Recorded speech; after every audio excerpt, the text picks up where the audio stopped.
Bonjour, bonjour. Bienvenue sur DCE Média. Présentement, je suis avec Miramax à la prison Leclerc sur la montée Saint-François. Et puis, j'aimerais beaucoup demander à Miramax pourquoi elle est ici aujourd'hui. Est-ce que tu peux nous expliquer, Miramax, pourquoi tu es ici aujourd'hui? Oui, en fait, parce que moi, j'ai un fils à la DPJ et qui, comme Mylène, un peu, est laissé à lui-même avec des rapports qu'on falsifie malheureusement, avec des gabarits de rapports standardisés. Je ne sais pas trop où regarder, mais je pense que c'est là. Hein? C'est parfait. Alors, à cause de ça, mon fils il m'a été enlevé depuis 3 ans et 3 mois et impossibilité de pouvoir lui parler. Le gouvernement, pas le gouvernement, mais le tribunal de la jeunesse a coupé complètement tous les contacts afin de protéger l'enfant de sa mère. Mais dans tous les rapports, il n'y a aucune menace sur la mère. Il n'y a pas de violence, il n'y a pas de maltraitance, il n'y a pas de négligence. Et on se retrouve vraiment avec des rapports au tribunal qui sont complètement différents entre ceux qui sont remis aux parents et ceux qui sont remis aux juges. C'est pour ça que la plupart des parents ne comprennent pas le manque de logique dans les jugements et ne comprennent pas non plus pourquoi la DPJ ne respecte pas les jugements non plus. Si l'intervenante n'a pas le jugement, elle n'a pas l'obligation de le respecter. Si l'intervenante ne connaît pas la loi, elle n'a pas l'obligation de la respecter.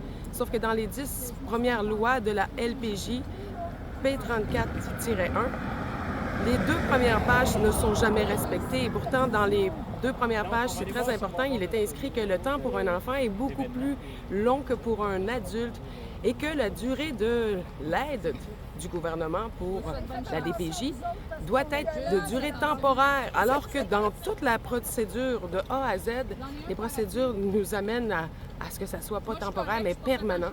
Et au bout de 5 ans, tous les jugements biaisés sont irrévocables. Il n'y a plus rien à faire, on ne peut pas contester et c'est pourquoi que depuis la CDPDJ et l'enquête du Centre de la Mauricie et du Centre du Québec et de la Mauricie, il n'y a aucun bébé qui va retourner dans leur propre famille, dans leur foyer, même si ça a été des dossiers qui ont été enlevés sous de fausses représentations, sous de faux témoignages, fausses déclarations, sous de parjure, qui est 14 ans de prison et la DPJ s'en lave les mains, n'est pas responsable de ses employés qui sont tous pas responsables.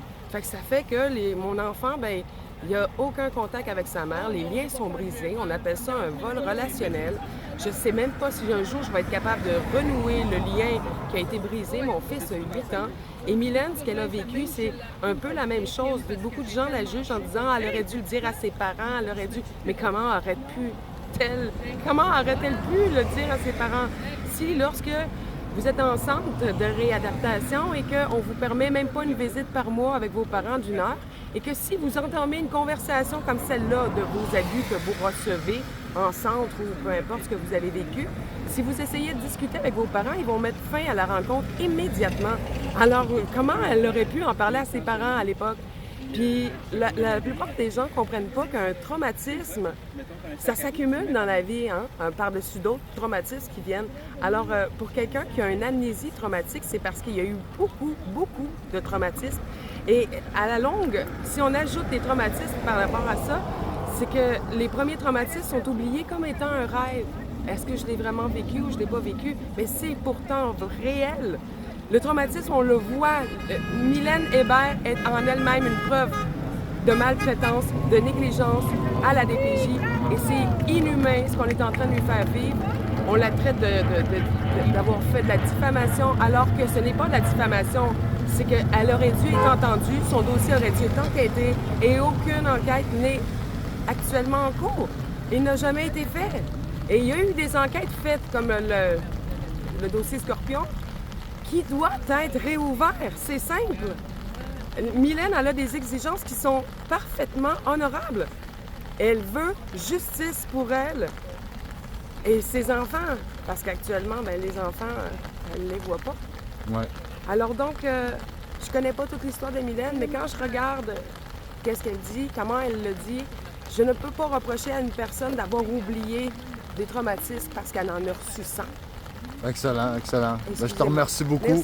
Merci. Écoutez, merci tout le monde d'avoir été avec nous. Vous voyez, les gens supportent Mylène grandement.